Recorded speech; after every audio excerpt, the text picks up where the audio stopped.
Greetings, fellow action figure connoisseurs, and welcome to another episode of Digital Caveman Presents Masters of the Universe Tuesday. I, as always, am your host, the Digital Caveman, and today I will be presenting you with the Masters of the Universe Origins Wind Raider. Let's get into it!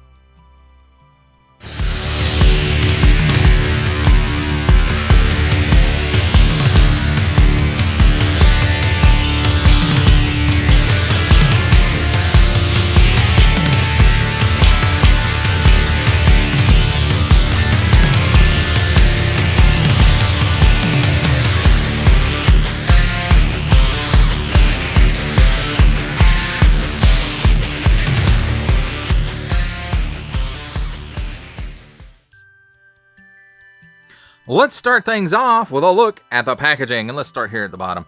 Includes hover display stand, and there you see it right here. And then the Wind Raider sitting on it. Unassembled Mattel. Nice big window showcasing the vehicle and the wing. Modern posing for retro play. And then here on the top tab of the box, we've got some nice artwork there. Masters of the Universe Wind Raider Assault Lander. Wings and tail move. Has a grappling hook and winch. Carries He-Man on surprise raids. He-Man goes on surprise raids.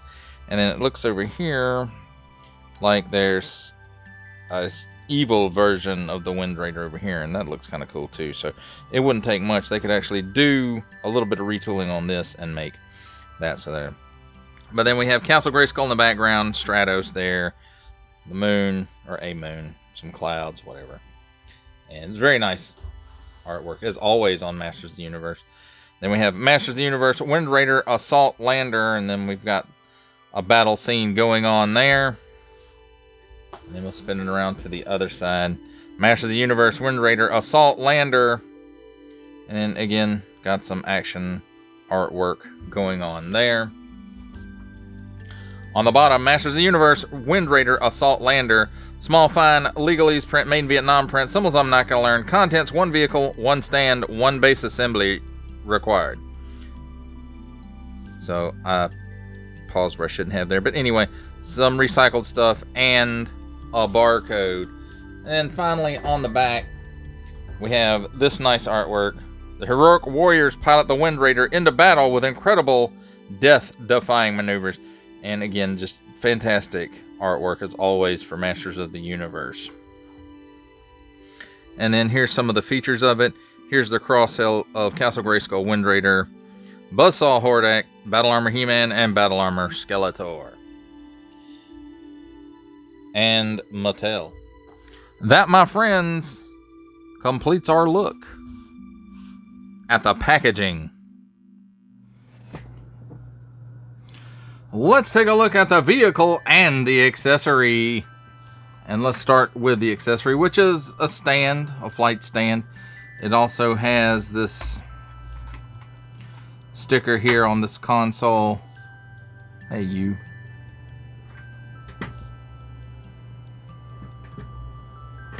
I guess it didn't like me talking about it.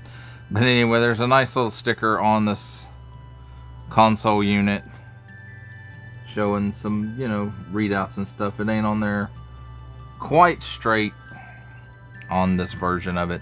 And this was loaned to me by my son, Digital K-Boy. So it's got some nice metal details on here. It's got some nice rocky details on here. And then some canisters there. And a coat of arms right there. It's also got this nice stand with an adjustable piece at the end, and we'll show how that works in just a minute after we get through looking at the Wind Raider. So the Wind Raider, at first glance, it feels very classic, but there's a lot more, I feel like there's a lot more detail sculpted into it than the original had. The wings are definitely thicker and sturdier. This piece pretty much reminds me of exactly the original piece, right down to the sticker. Although I think the original piece was the head part of it was a little bit wider, but I could be mistaken. It's been a long time since I've looked at that piece. Stickers for details here. It's got some paint apps on it, which I don't think the original had. Some stickers here, sticker here, and on the other side. Sticker right here, stickers here and here as well. And then there's those same stickers on the other side here and here and up here. Nothing really on the bottom as far as stickers or paint apps, but there is a lot of molded detail in there. It has clear wheels where the original had this color. Anyway, the color of the wheels match the colors of the wings and the winding piece. And also right here in the middle, it's got this turbine looking thing and this port, and that's where the stand attaches. Post goes into the port there, and then you can tilt it, you know, forward or back, and it will rotate 360 degrees on there.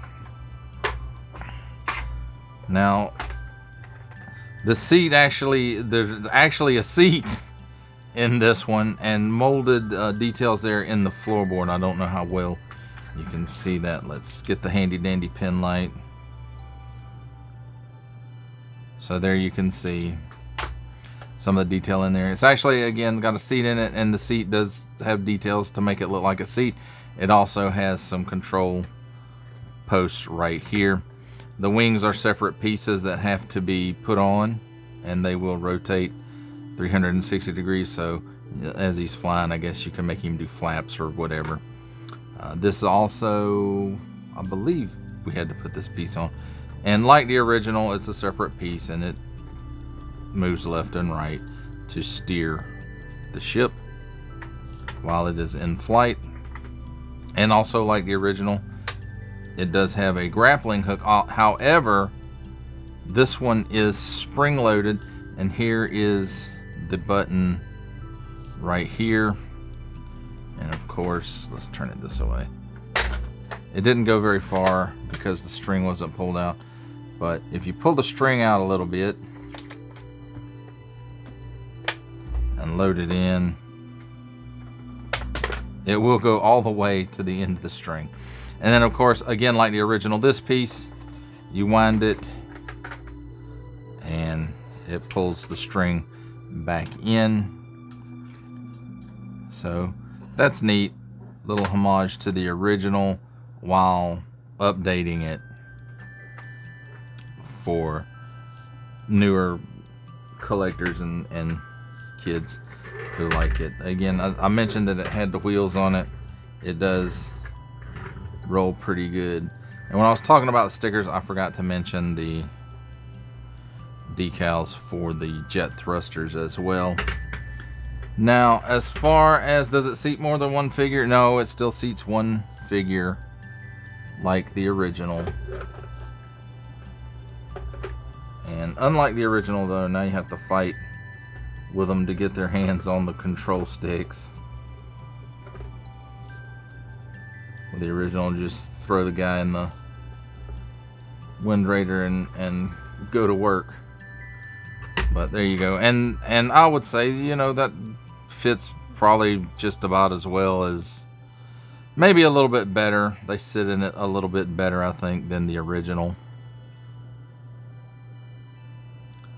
So there you have it, my friends. A look at the vehicle and its accessory. It's time for my favorite part of a review, comparisons. And here we have the Masters of the Universe Origins Wind Raider with the Masters of the Universe Origins He-Man, the Masters of the Universe Mighty Masters He-Man, and the Mattel Creations Masters of the Universe Chronicles King Grayskull.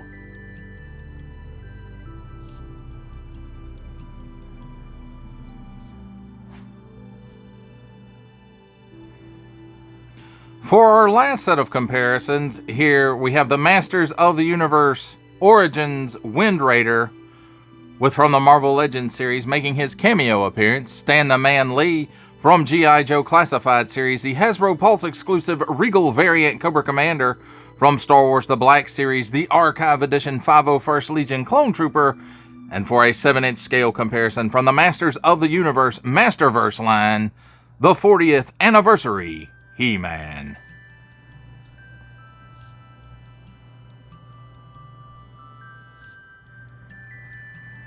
For final ramblings on the Masters of the Universe Origins Wind Raider, I have to say this is a great successor to the original toy. And while it may not be the Filmation series' 4-seater, it's still, you know, it's a great piece, and it really harkens back to that original piece.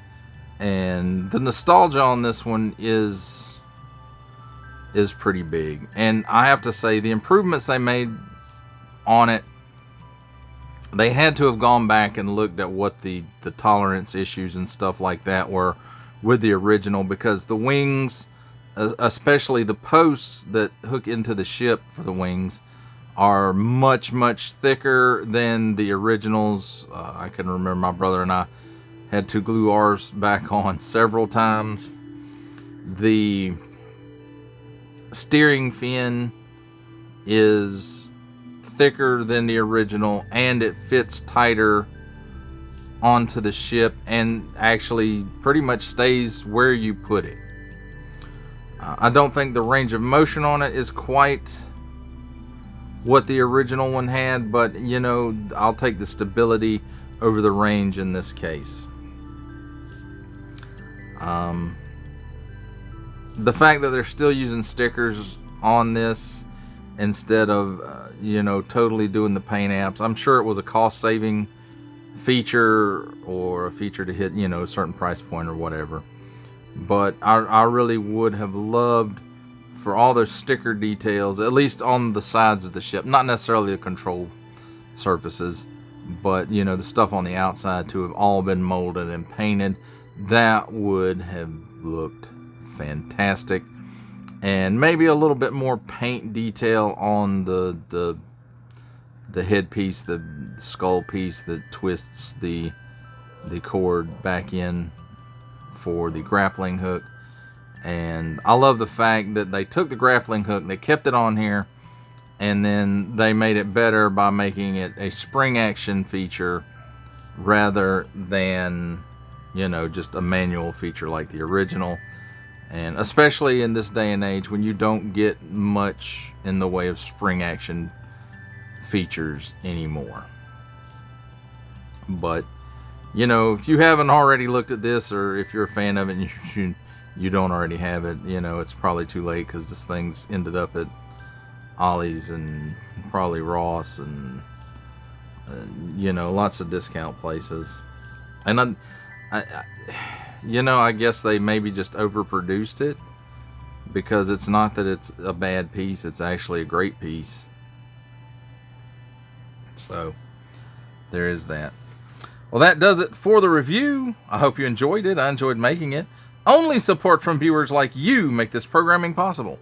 Each view does count, and I do appreciate each and every single view I receive. Thank you, and thank you so very, very much for supporting this channel through viewing. If you are interested in supporting my channel further, I'm now offering memberships at various tiers. Click the join button on my YouTube page, or check this video's description for the link and see if any membership offers are right for you, but only if you are in a position to do so. Comment below, like, share, and subscribe if you would like to see more content, or just help the channel grow, or both. That's even better. And don't forget to ding that bell so that in the future you will be notified as my new content becomes available. That's a wrap, folks. I'll see you next time.